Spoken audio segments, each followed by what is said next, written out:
মা মানেই হচ্ছে স্পেশাল কিছু, তেমনি পৃথিবীর সব মায়ের হাতের রান্নাও কিন্তু স্পেশাল। হ্যালো এভরিওয়ান, আসসালামু আলাইকুম।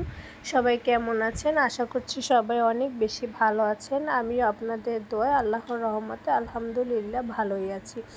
চলে আসলাম অনেক দিন পরে পেজে একটা নতুন ভিডিও নিয়ে, কারণ আপনারা কম বেশি অনেকেই জানেন যে ঈদের সময় আমার বাড়িতে যাওয়া হয়েছিল। তো আমার ছোট বাচ্চাটার হচ্ছে ওখানে জ্বর হয়েছিল, বাড়িতে থাকতে থাকতেই জ্বর হয়েছিল। তারপর ঢাকায় চলে আসলাম। ঢাকায় আসার মানে 2-3 দিনের মাথায় হচ্ছে আমার বাচ্চাদেরকে নিয়ে আমার হসপিটালে 13 দিনের মতো থাকতে হয়েছিল।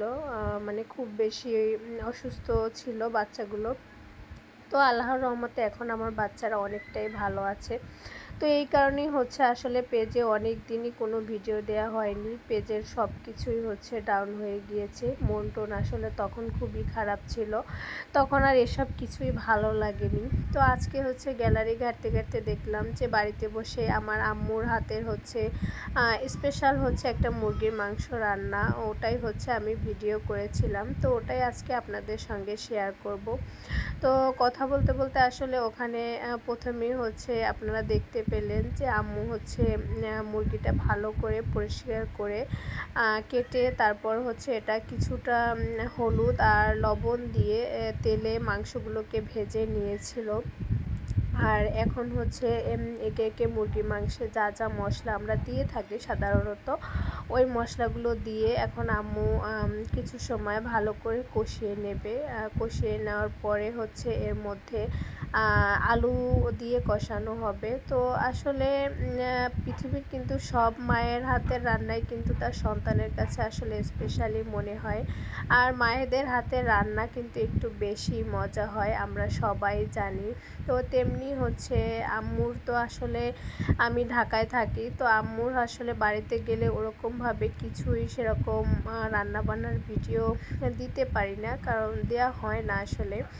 আর গ্রামের বাড়িতে গেলে একটা স্পেশাল জিনিস কি, এই যে মাটির চুলার যে একটা রান্না, এটা কিন্তু অনেক বেশি ভালো লাগে, তাই না? আমরা সবাই জানি যে মাটির চুলার রান্নার স্বাদই কিন্তু আলাদা। আমরা তো আসলে শহরে যারা থাকি তারা তো গ্যাসে রান্না করি, তো ওই স্বাদটা কিন্তু আসলে পাওয়া যায় না। তো আম্মু হচ্ছে এখন মশলা কষানোর পরে আলুগুলো দিয়ে কিছুক্ষণ কষিয়ে নিল। আর এই যে আমি যে মুরগির মাংসের যে স্পেশালিটি, এটাই মানে এটা কী কারণে বলেছি, এটা হচ্ছে টমেটোটার জন্য। তো এই টমেটোটা দিয়ে মাংসটা রান্নায় মানে অনেক বেশি ভালো লাগে খেতে। আমি নিজে আসলে কখনো এভাবে রান্না করিনি টমেটো দিয়ে, হয়তো অনেক আপুরাই এভাবে রান্না করে খেয়ে থাকবেন, তারা আসলে জানেন যে এটা কেমন। তো আমার আম্মুই হচ্ছে এটা সবসময় রান্না করে, আর আমি আম্মুর হাতেরটাই খেয়েছি। তো এখন হচ্ছে দেখেন টমেটোগুলো দেওয়ার পরে একটু আরও কিছুক্ষণ মাংসটা দিয়ে আম্মু কষিয়ে নিচ্ছে। তো কষানোর পরে এর মধ্যে হচ্ছে পরিমাণ মতো পানি দিয়ে দেওয়া হবে। তো আর এখানে আম্মু কিন্তু ওই যে লেয়ারের যে মুরগিগুলো হয় না, ওই মুরগিগুলো নিয়েছে। অনেকে চাইলে ব্রয়লার মুরগি দিয়েও করতে পারে। আর পাকিস্তানি যে মুরগিগুলো, আসলে ওই মুরগিগুলো তো মানে ছোট হয়, আর ওগুলো কিন্তু মানে তাড়াতাড়ি সেদ্ধ হয়ে যায়।